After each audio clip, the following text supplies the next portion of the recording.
الفصل الثاني عن ثوبان رضي الله عنه قال قال رسول الله صلى الله عليه وسلم استقيموا ولن تحصوا واعلموا ان خير اعمالكم الصلاه ولا يحافظ على الوضوء الا مؤمن رواه مالك واحمد وابن ماجه والدارمي.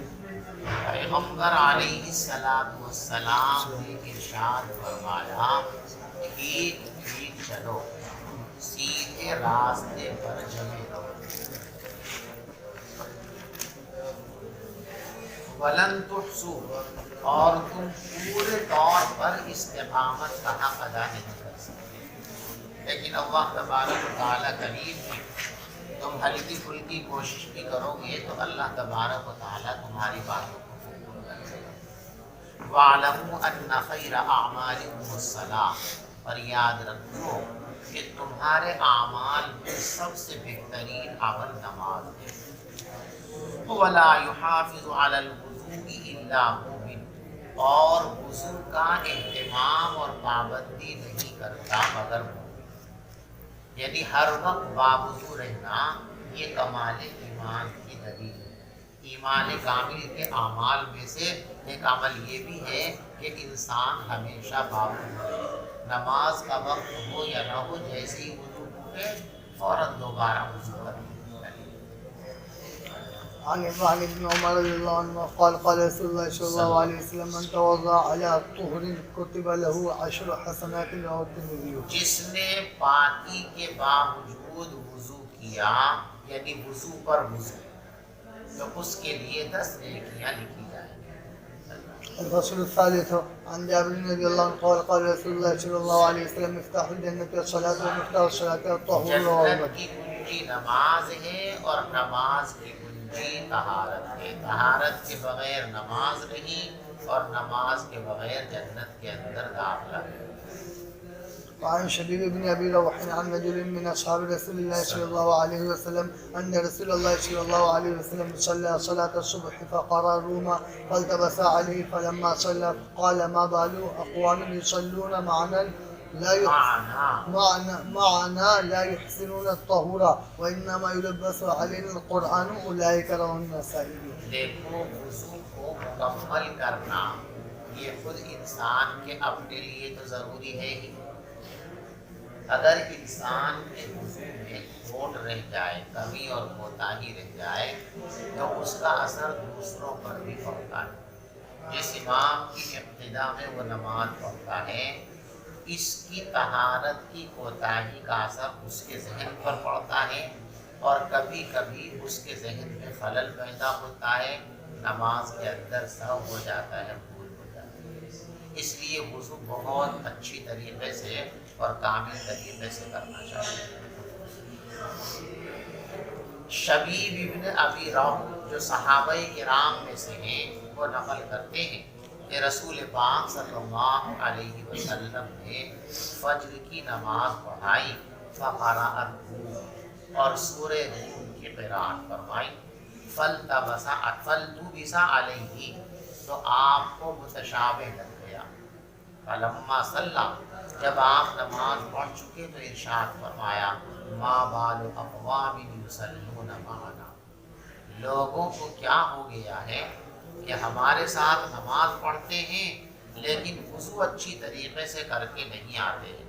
وَإِنَّمَا يُلَبَّسُ عَلَيْنَا الْقُرْآنَ، جس کی وجہ سے ہمارا قرآن میں متشابہ لگ جاتا ہے۔ وعن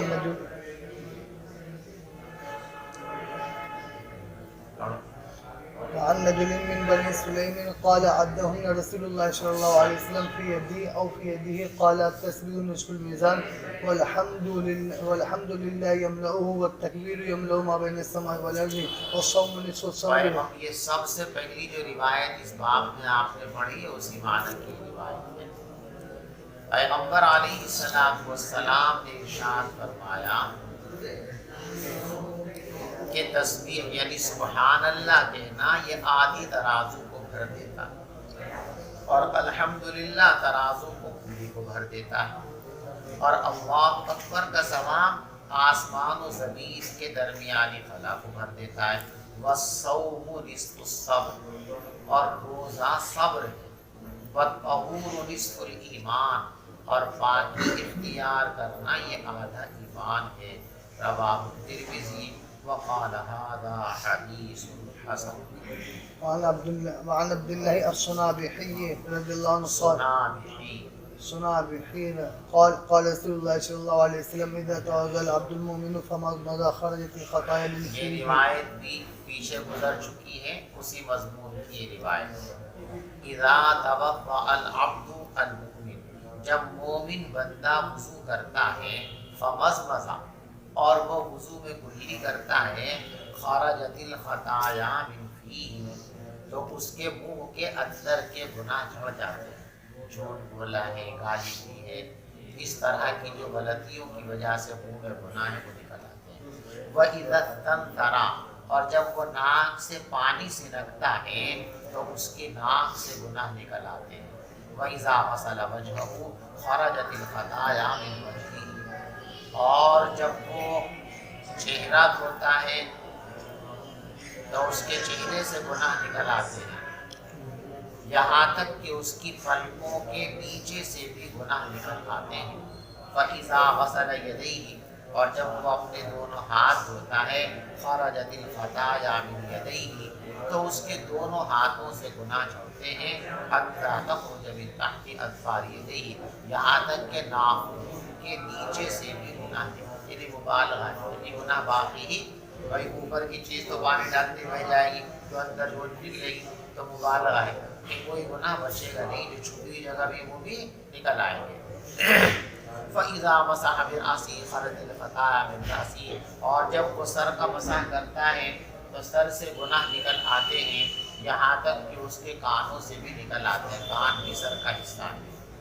فَإِذَا غَسَلَ رِجْلَيْهِ، اور جب وہ پاؤں دھوتا ہے، خَرَجَتِ الْخَطَايَا مِنْ رِجْلَيْهِ، تو اس کے پاؤں سے گناہ جھڑ جاتے ہیں، یہاں تک کہ اس کے پاؤں کے ناخنوں کے نیچے سے بھی گناہ نکل آتے ہیں۔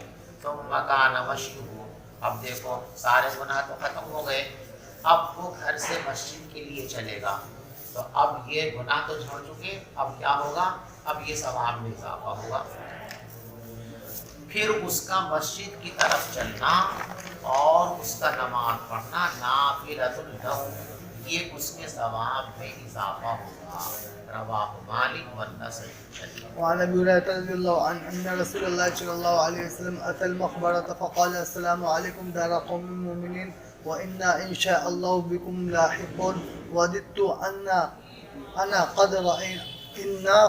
انا قد راينا اخواننا قالوا اولسنا اخوانك يا رسول الله قال انتم اصحابي واخواننا الذين لم ياتوا بعد۔ حضور پاک صلی اللہ علیہ وسلم قبرستان تشریف لائے تو یہ کہا، السلام علیکم دار قوم مؤمنین، اے مسلمانوں کی جگہ پر رہنے والے لوگوں میں تم کو سلام کرتا ہوں۔ وَإِنَّا إِن شَاءَ اللَّهُ بِكُمْ لَاحِقُونَ، اور ہم بھی انشاءاللہ تمہارے پاس ہی آ جائیں گے۔ ہر مسلمان کی منزل پر نہیں۔ وَدِدْتُ، میری خواہش اور تمنا ہے کاش ہم اپنے بھائیوں کو دیکھ لیتے۔ تو صحابہ نے کہا، اولسنا اخوانک یا رسول اللہ، حضرت ہم آپ کے بھائی نہیں ہیں؟ جب سارے کے سارے مومن ایک دوسرے کے بھائی ہیں، انما المؤمنون اخوہ، تو ہم بھی تو بھائی ہیں آپ کے، سب سے پہلے تو ہم بھی بھائی ہیں، ہم سب سے پہلے مسلمان ہیں، تو آپ کے اخوان ہونے کا، بھائی ہونے کا شرف ہم کو حاصل نہیں ہے کہ آپ یہ فرماتے کاش ہم اپنے بھائیوں کو دیکھ لیتے، اس کا مطلب ہمیں آپ اخوان کے اندر شامل نہیں سمجھتے؟ اولسنا اخوان، حضور کیا ہم آپ کے بھائی نہیں ہیں؟ قال انتم اصحاب، فرمائیں کہ تمہارا مقام تو اونچا ہے، تم تو میرے صحابہ ہو۔ انتم اصحابی واخواننا الذین لم یأتوا بعد، میرے بھائی تو حقیقت میں وہ لوگ ہیں جو ابھی دنیا میں نہیں آئے۔ فقالوا کیف تعرف من لم یأت بعد من امتک یا رسول اللہ، حضرت جب ابھی وہ آئے نہیں دنیا میں اور آپ نے ان کو دیکھا نہیں، تو قیامت میں آپ حوض کوثر پر ان کو کیسے پہچانیں؟ جس آدمی کو ہم نے دیکھ رکھا ہے وہ ہمارے سامنے آئے تو پہچان لیں گے، وہ وہاں ملا تھا، اور جسے دیکھا ہی نہیں اسے کیسے پہچانیں گے یہ ہمارا ہے نہیں؟ آپ کیسے پہچان لیں گے ان لوگوں کو جو آپ کے بعد میں آئیں گے، جو لوگ آپ کی امت میں سے ابھی آئے نہیں ہیں؟ تو فرمایا ارأیت لو ان رجلا له خیل غر محجلا، تم کیا سمجھتے ہو اگر کسی آدمی کے پاس ایسے گھوڑے ہوں جس کی پیشانی بھی سفید ہو اور پاؤں بھی سفید ہو، بین ظہری خیلی دہر، اور ایسے گھوڑوں کو کالے گھوڑوں کی بھیڑ میں شامل کر دیا جائے، الا یعرف خیلہ، کیونکہ اپنے گھوڑوں کو پہچانے گا نہیں؟ کوئی بہت سارے ہزاروں لاکھوں گھوڑے ہیں بالکل کالے سیاہ، ان میں کہیں سفید دھبا نہیں ہے، وہ دوسروں کے ہیں۔ ایک آدمی کے 100 50 200 1000 اونٹ ہیں اور ان میں خاص یہ علامت ہے کہ ان کی پیشانی میں سفید ٹیکا ہے، ان کے ہاتھ پاؤں سفید ہیں۔ تو بتاؤ کالے اونٹوں کے درمیان اگر ان سفید پاؤں والے اور سفید پیشانی والے گھوڑوں کو چھوڑ دیے جائے تو گھوڑا مالک پہچان لے گا نہیں پہچانے گا؟ اور پہچان لے گا یہ میرا ہے یہ میرا؟ فرمایا میرے امتی ایسے ہوں گے کثرت میں جن کو میں نے نہیں دیکھا، لیکن قیامت کے دن میں ان کو دیکھ کر پہچان جاؤں گا کہ یہ میرے امتی ہے۔ کیسے پہچانوں گا؟ وضو کی برکت سے۔ وضو کرنے کی بنیاد پر یہ سارے اعضائے وضو قیامت کے دن چمکتے ہوئے ہوں گے، روشن ہوں گے، سفید ہوں گے، ان کو دیکھ کے میں پہچان لوں گا یہ میرے امتی آ رہے۔ کیا وہ اپنے گھوڑوں کو نہیں پہچانے گا؟ لوگوں نے کہا ہاں ضرور پہچان لے گا حضور۔ قال فإنهم يأتون غرا محجلين من الوضوء، بس میرے امتی بھی محشر میں آئیں گے اس حال میں کہ ان کے چہرے چمکدار ہوں گے، ان کے ہاتھ پاؤں چمکدار ہوں گے وضو کی وجہ سے۔ وأنا فرطهم على الحوض، اور میں ان سے پہلے حوض پر موجود رہوں گا۔ رواہ مسلم۔ وعن ابي الدرداء رضي الله عنه قال قال رسول الله صلى الله عليه وسلم انا اول من یؤذن له بالسجود یوم القیامہ، قیامت کے دن سب سے پہلے مجھے اللہ کے سامنے سجدہ کرنے کی اجازت ملے گی۔ وَأَنَا أَوَّلُ مَن يُؤْذَنُ لَهُ أَن يَرْفَعَ رَأْسَهُ، اور مجھے کو سب سے پہلے سر اٹھانے کی اجازت ملے گی۔ فَأَنظُرُ إِلَى مَا بَيْنَ يَدَيَّ فَأَعْرِفُ أُمَّتِي مِن بَيْنِ الْأُمَمِ، میں سامنے کی طرف دیکھوں گا تو ساری امتوں کے بیچ میں اپنی امت کو پہچان لوں گا۔ وَمِنْ خَلْفِي مِثْلَ ذَلِكَ، اور ایسی پیچھے کی طرف۔ وَعَنْ يَمِينِي مِثْلَ ذَلِكَ، اسی طرح دائنی طرف۔ وَعَنْ شِمَالِي مِثْلَ ذَلِكَ، اور اسی طرح بائیں طرف۔ فَقَالَ رَجُلٌ، تو ایک شخص نے کہا یا رسول اللہ كَيْفَ تَعْرِفُ أُمَّتَكَ مِن بَيْنِ الْأُمَمِ فِي مَا بَيْنَ نُوحٍ إِلَىٰ أُمَّتِكَ، حضرت نوح علیہ السلام سے لے کے آپ کی امت تک ساری امتوں کے درمیان آپ اپنی امت کو کیسے پہچانیں گے؟ قال، تو حضرت نے فرمایا ہم غر محجلون من اثر الوضوء، میری امت کے لوگوں کے چہرے اور ہاتھ پاؤں روشن ہوں گے وضو کی وجہ سے۔ لیس احد کذلک غیرہم، ان جیسا کوئی بھی نہیں ہوگا۔ واعرفهم انہم یؤتون کتبہم بأیمانہم، اور میں ان کو اس طرح بھی پہچان لوں گا کہ ان کے نام اعمال ان کے داہنے ہاتھ میں ہوں گے۔ وَأَعْرِفُ تَسْعَىٰ بَيْنَ أَيْدِيهِمْ ذُرِّيَّتُهُمْ، اور میں ان کو اس طرح بھی پہچان لوں گا کہ ان کی ذریت، ان کے چھوٹے چھوٹے بچے ان کے آگے آگے ہوں گے۔ سمجھ شریف میں بات آ گئی آپ کو؟ جب وہ اس روایت کے انداز سے ایسا معلوم ہوتا ہے کہ وضو کی بنیاد پر اعضاء کا منور اور روشن ہونا یہ اس امت کی خصوصیت ہے۔ اس لیے کہ اگر سب کے منور ہوں گے تو پھر کیسے پہچانیں گے؟ علامت جو ہوتی ہے وہ اختصاص ہی کے لیے تو ہوتی ہے، اور اگر وہ علامت سب کو لگا دی جائے تو اختصاص ختم ہو جائے گا۔ تو امم سابقہ اور اس امت اگر دونوں کے ہاتھ اور پاؤں وضو کی وجہ سے روشن ہوں گے تو امتیاز باقی رہ جائے گا۔ اس لیے بعض محدثین اور فقہا کی رائے یہ ہے کہ جیسا کہ اس روایت سے مستفاد ہوتا ہے پچھلی امت کے لوگ بھی اگرچہ وضو کرتے تھے لیکن وضو کی وجہ سے ان کے چہرے منور اور روشن نہیں ہوں گے۔ چہروں کا منور اور روشن ہونا یہ اس امت کی خصوصیت اور اس کا خاص اعزاز و اکرام ہے۔ اور بعض علماء کی رائے یہ ہے کہ نہیں، وضو کا یہ اثر ذاتی ہے، اور اثر ذاتی ہر جگہ ظاہر ہوتا ہے، کہیں وہ متخلف نہیں ہوتا۔ لہذا پچھلی امتوں نے جو وضو کیا ہے، وضو کی بنیاد پر ان کے چہرے بھی منور اور اس امت میں تو منور اور روشن ہے ہی۔ اب پھر سوال پیدا ہوگا تو پھر پہچان کیسے ہوگی؟ اس کا جواب ذہن میں رکھیں۔ منور ہونے میں، روشن ہونے میں، چمکدار ہونے میں ساری امتیں شریک ہیں، امم سابقہ بھی اور بھی امت میں، لیکن روشنی اور چمک میں تنوع ہوتا ہے۔ آپ دیکھیں کسی بلب کو آپ جلائیں، اس کی روشنی کسی اور طرح کی ہوتی ہے، ایک اور بلب جلائیں اس کی روشنی، سب روشنی ہے لیکن روشنی میں فرق ہوتا ہے نا، ایک دوسرے سے ممتاز ہوتی ہے۔ تو روشنیاں بھی ایک دوسرے سے ممتاز ہوتی ہیں، ہلکی اور بھاری ہوتی ہیں۔ ایک بلب ہے وہ ذرا سا ہلکا سا کمرے کو منور کرتا ہے، ایک بلب ہے وہ پورے ہال کو منور کر دیتا ہے، تو روشنی میں بھی تو فرق ہوتا ہے نا۔ تو منور تو سب ہوں گے، لیکن اس امت کی روشنی میں اضافہ ہوگا، سب سے زیادہ شدت ہوگی اس میں، سب سے زیادہ منور، تو اوروں کی روشنی مدھم ہوگی، اس امت کی روشنی شدید ہوگی، اس طرح پہچان ہو جائے گی۔ یا پھر جو ہے نوعیت کا، کیفیت کا فرق ہوگا، جیسے دنیا میں روشنیوں میں کیف کا فرق ہوتا ہے نا، کوئی پیلے پن کی طرف مائل ہوتی ہے، کوئی نیلے پن کی طرف مائل ہوتی ہے، کوئی بالکل دودھیا ہوتی ہے، تو ایسی اور امتوں کی روشنی کچھ الگ انداز کی ہوگی اور اس امت کی روشنی کچھ ممتاز انداز کی ہوگی۔ اس امتیازی کیفیت کو دیکھ کر حضور پاک صلی اللہ علیہ وسلم پہچان لیں گے کہ یہ میری امت کے لوگ۔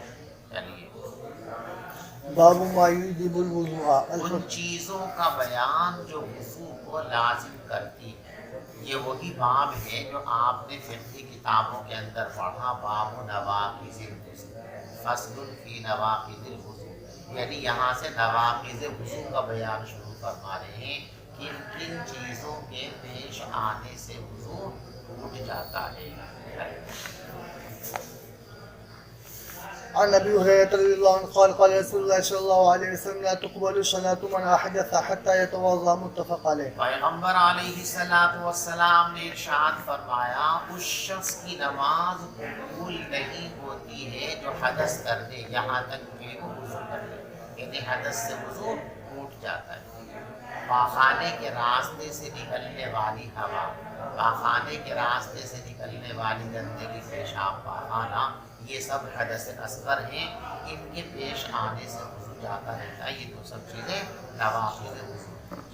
وعن ابن عمر رضی اللہ عنہ قال قال رسول اللہ صلی اللہ علیہ وسلم لا تقبل صلاة بغیر طہور ولا بغیر شرب، پاکی کے نماز قبول نہیں ہوتی ہے اور حرام مال سے صدقہ قبول نہیں ہوتا ہے۔ پاکیزہ مال تو اللہ کے راستے میں چرا کے لائے تھے، صدقہ کر دیا، بے ایمانہ کر کے پیسے اکٹھے کر دیے، صدقہ کر دیا، سود کا کما رہے صدقہ کر دیا، وہ صدقہ اللہ کے یہاں کچھ نہیں ہے۔ وعن علی رضی اللہ عنہ قال كنت رجلا مذاء فكنت استحي ان اسال النبي صلی اللہ علیہ وسلم۔ مزی کا حکم طہارت اور نجاست کے سلسلے میں کل بول، پیشاب کی طرح ہے، جیسے پیشاب کے نکلنے سے وضو ٹوٹ جاتا ہے، مزی کے نکلنے سے بھی وضو ٹوٹ جاتا ہے۔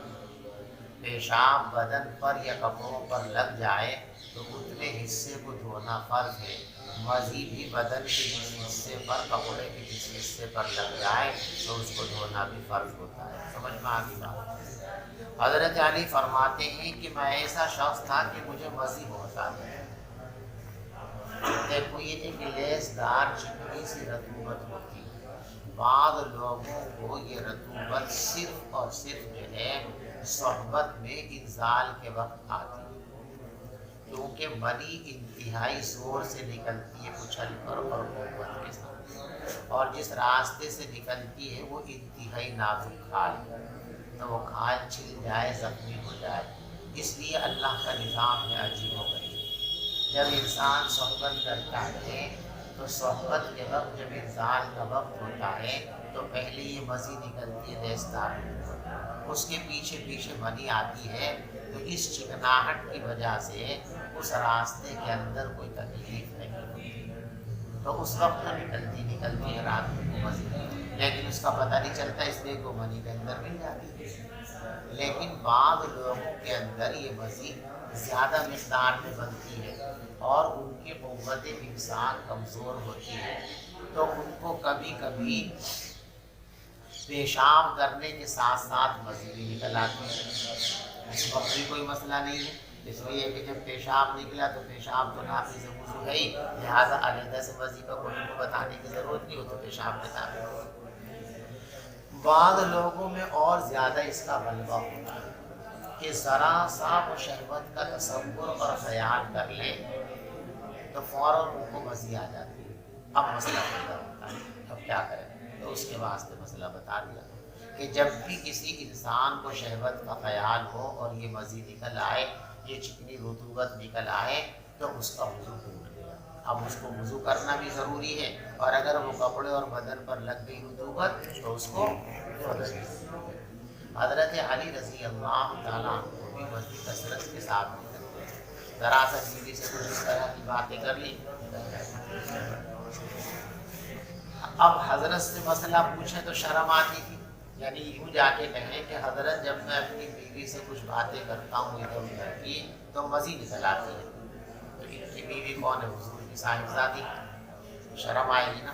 ایک داماد خسر سے شہوت کی اور مجامعات کی اور اس سے متعلقات کی باتیں کریں تو فطری طور پر بڑا حیا ہوتی ہے، شرم آتی ہے، تو شرم کی وجہ سے خود کو پوچھا نہیں۔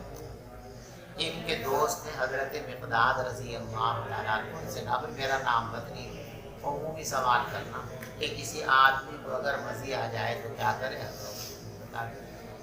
حضرت علی فرماتے ہیں کہ مجھے بہت زیادہ مزید آتی تھی اور مجھے شرم آتی تھی اس بات سے کہ میں حضور سے یہ مسئلہ پوچھوں، کیوں شرم آتی تھی؟ لی مکانی ابنتی، آپ کی بیٹی کی موجودگی کی وجہ سے، کہ بیوی کے حوالے سے یہ بات پوچھوں گا اور بیوی حضرت کی بیٹی ہے۔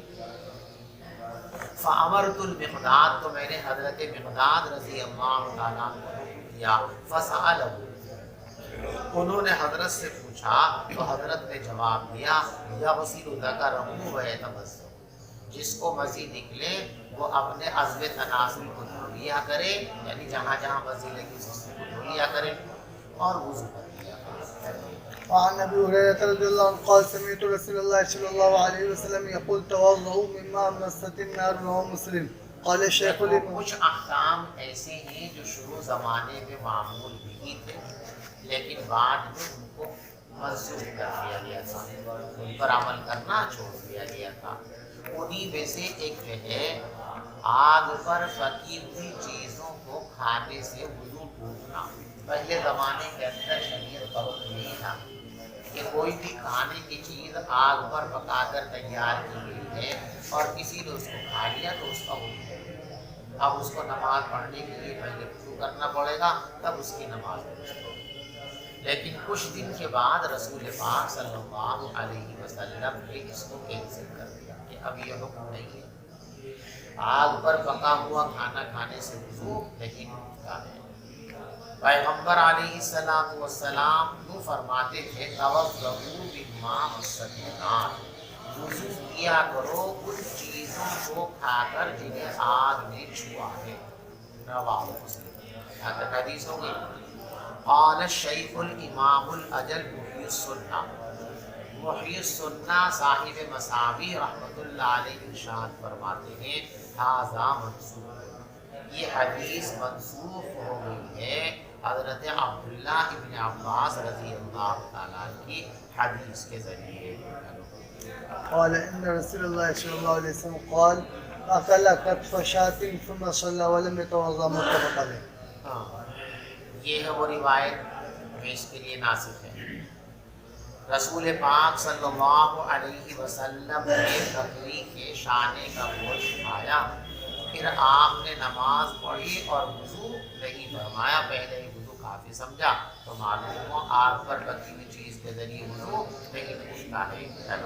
وعن جابر بن سمرة رضي الله عنه أن رجلا سأل رسول الله صلى الله عليه وسلم أن يتوضأ من لحوم الغنم قال إن شئت فتوضأ وإن شئت فلا تتوضأ قال أنا أتوضأ. جابر ابن سمرہ فرماتے ہیں کہ ایک شخص نے رسول پاک صلی اللہ علیہ وسلم سے پوچھا کیا ہم بکری کا گوشت کھا کر وضو کیا کریں؟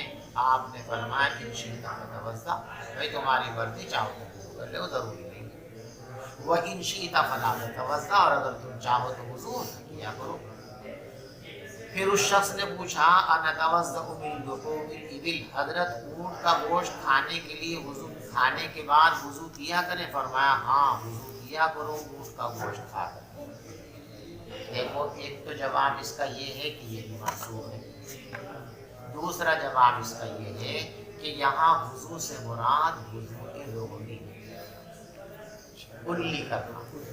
بکری کا گوشت میں زیادہ دسومت نہیں ہوتی، زیادہ چکناہٹ نہیں ہوتی، اور اونٹ کے گوشت کے اندر دسومت ہوتی ہے. دیکھو بعض جانور ایسے ہیں کہ ان پر جو چربی چڑھی ہوئی ہوتی ہے وہی چربی ہوتی ہے، گوشت کے اندر چربی کے اجزاء پیوست بہت کم ہوتے ہیں. آپ بکری کے گوشت کی بالکل چربی شیر کرو پھر پکاؤ، زیادہ چکناہٹ نہیں ہوگا. بھینس کا اور گائے کا گوشت لے کر کے چکنائی ہٹا کے پکاؤ تب بھی اس میں چکنائی نکلتی ہے. اونٹ کے گوشت میں ان سب سے زیادہ چکناہٹ ہے، اور چکناہٹ والی چیز کو آپ کھا لو تو بہت دیر تک منہ میں اس کے اثرات باقی رہتے ہیں. اب نماز پڑھو گے تو منہ میں وہ ذائقہ ملا، اس کی طرف آپ کی توجہ ہوگی. اس لیے جیسے کہا تھا کہ دودھ پینے کے بعد کلی کیا کرو، وہ بھی اسی لیے ہے کہ دودھ میں دسومت اور چکناہٹ ہوتی بہت دیر تک اس کا ذائقہ زبان کے اندر. تو بکری کا گوشت ہلکا ہوتا ہے، اس میں دسومت کم ہوتی ہے، اس میں دسومت زیادہ ہوتی ہے. اس لیے حضرت نے وضو یعنی وضو لغوی کلی کرنے کے لیے فرمایا. تو اونٹ کا گوشت کھا کر ضرور وضو کیا کرو، اے الوضو اللغوی، لغوی وضو کیا کرو یعنی کلی کیا کرو. سمجھ گئے؟ قال اصلی فی مرابی الغنم، اس شخص نے پوچھا حضرت بکریوں کے باڑے میں نماز پڑھ لیا کرو؟ آپ نے فرمایا پڑھ لیا کرو. پھر اس نے پوچھا میں اونٹ کے باڑے میں نماز پڑھ لیا کرو؟ فرمایا کہ نہیں، اس میں نماز پڑھا کرو. رواہ مسلم.